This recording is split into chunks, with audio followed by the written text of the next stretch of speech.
모두 다 빨리 박수 쳐 기다리지 말고 서둘러 Reason that I'm back is to feed you raps I see that you are 배불러 So fly All right, hey guys, I need you to thank our good friends at Cardio Miracle for this segment with Steve Kim, the Korean Cosell. Support healthy blood flow and deliver more vitamins, nutrients, and minerals to your entire body. Get started now for a healthier, happier you by visiting cardiomiracle.com/fearless. Cardiomiracle.com/fearless. Got a text from my brother this morning. Hey, you know what, Jason? I really didn't like Cardio Miracle at first, but now I love the taste of it, and more important, I'm feeling the difference. And he now loves it and is thanking me for it. I'm getting overwhelming feedback. I can attest to the power of Cardio Miracle. If you're struggling with anti-inflammatory issues, if you're struggling with inflammatory issues, you want to get your heart healthier, Cardio Miracle, I can't recommend it any more strongly. These guys, John Hewlett, the founder of the company, they share our values. Cardiomiracle.com/fearless to receive a 10% off your first order, 15% if you choose to subscribe and save. They also have a 60-day, no-risk, 100% money-back guarantee. Cosell, I have a great topic for you today. Have you seen Ryan Clark is in a contract push with ESPN, and he's taking that contract push public. He put out a very dramatic video, basically making his case. Let's watch Ryan Clark here negotiate in public for a new contract with ESPN. It started 3 years ago. I did my ESPN deal. It wasn't what I wanted. You know, like I realized it was like I had to do more. And like honestly, I felt played.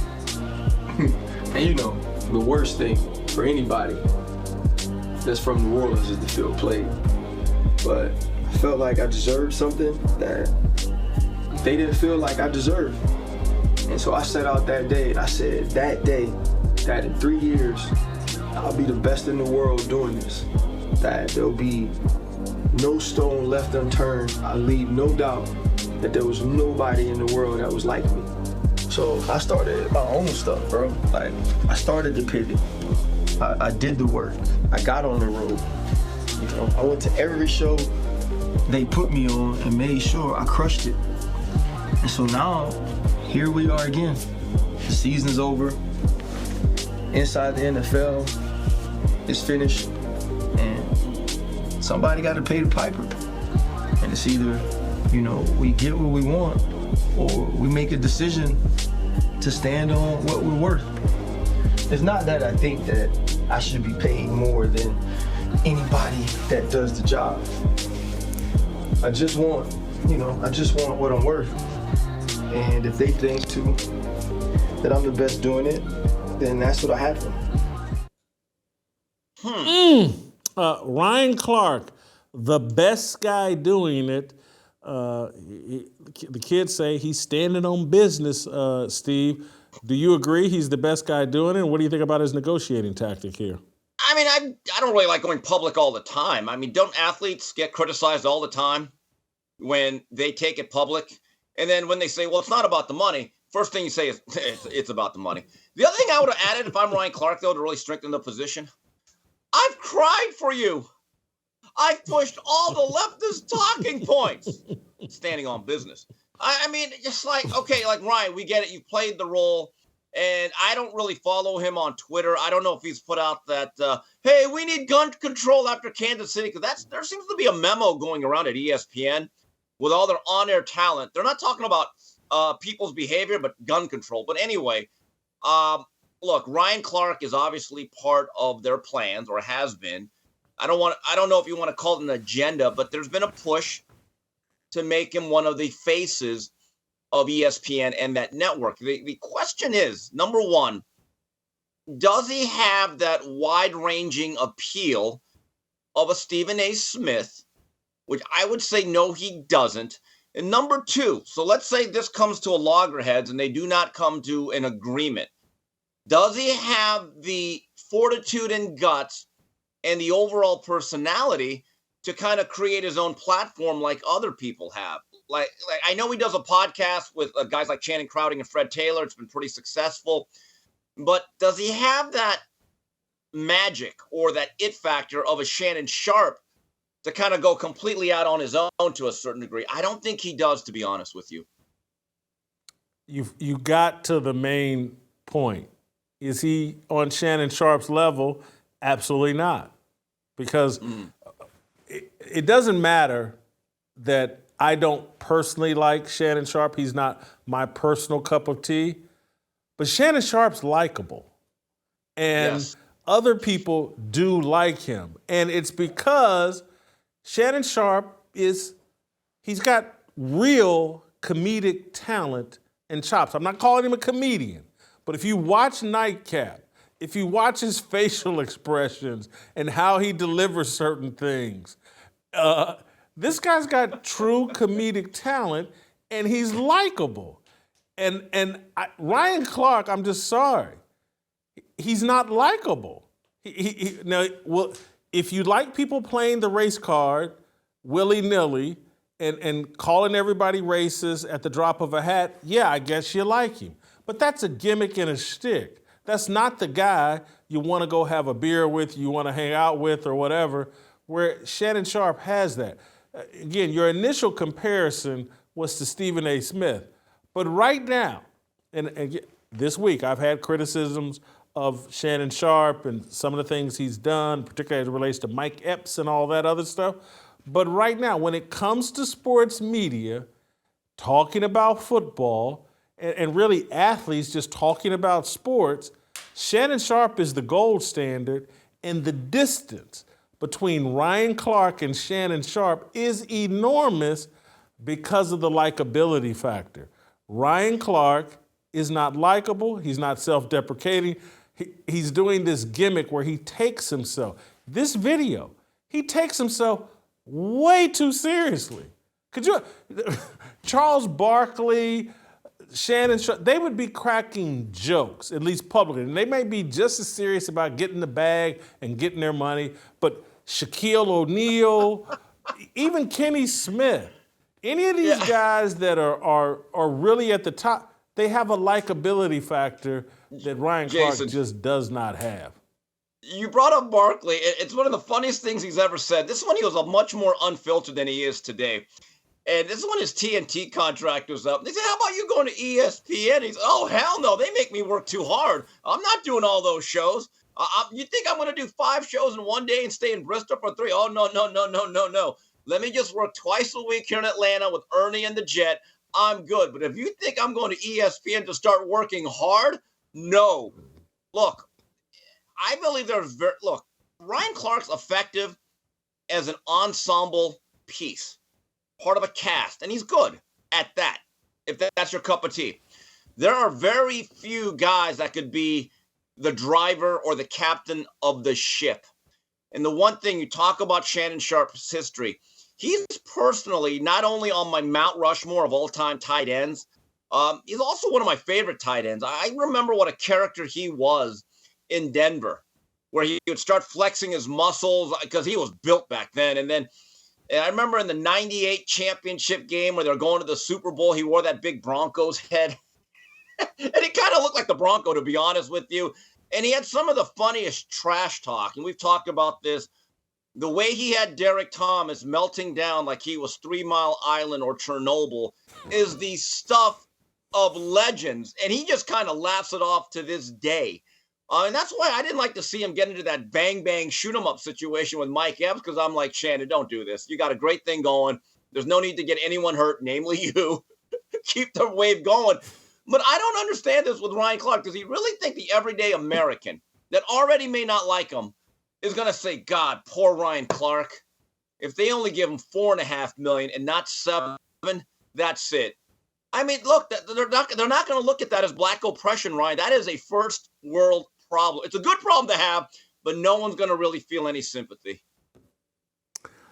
I would speculate Ryan Clark is in the $1 million, $1.5 million range, maybe $2 million.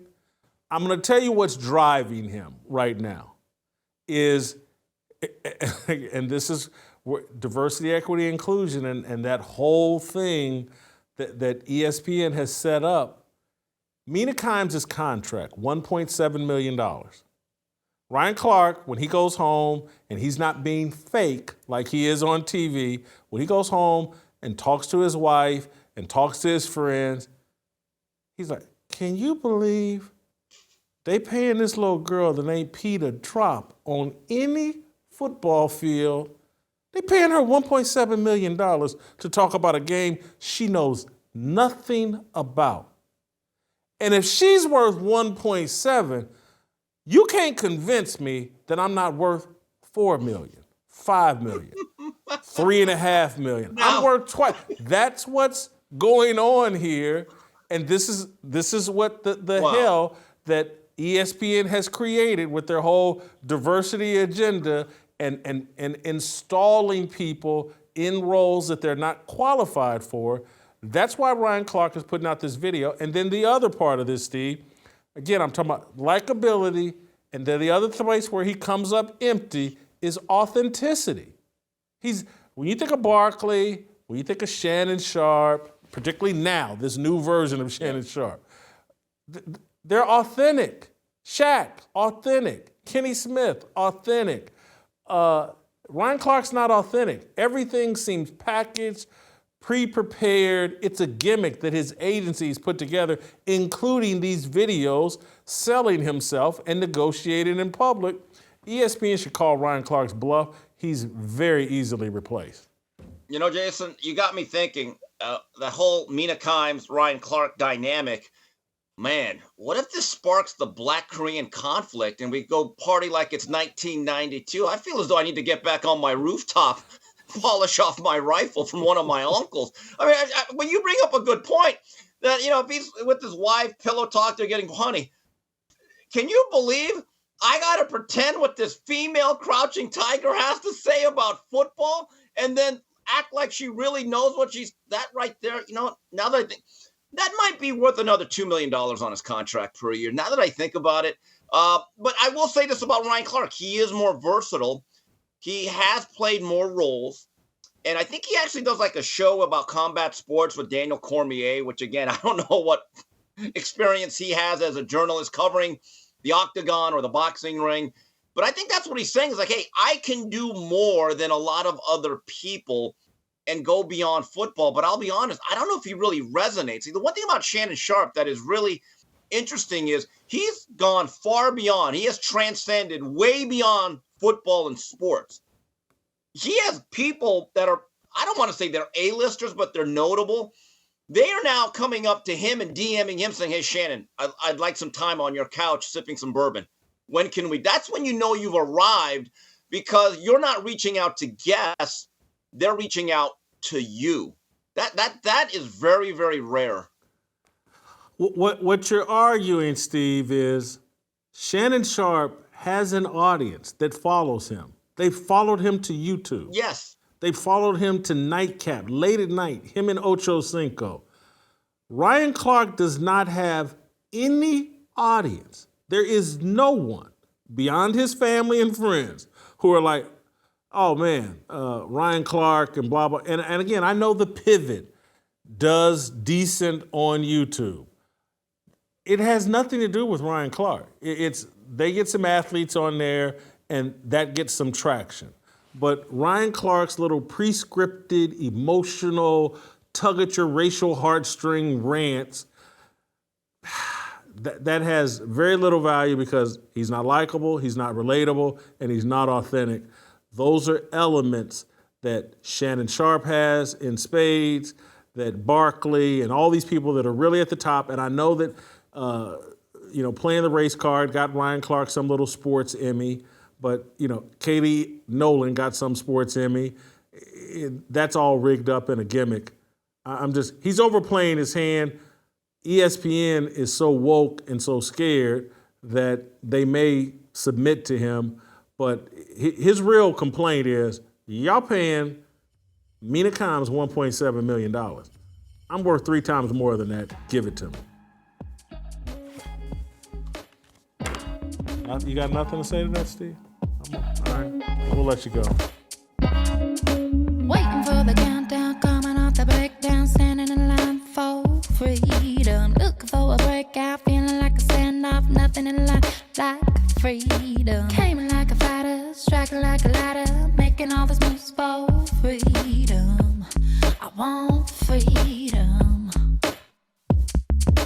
No negotiation, my sister, no relation. We all just wanna have freedom. Sitting on the corner, never been alone. I'm breaking my back for freedom. Blessed, we are living, get back. We are receiving, all deceiving. We all wanna be free. We want freedom.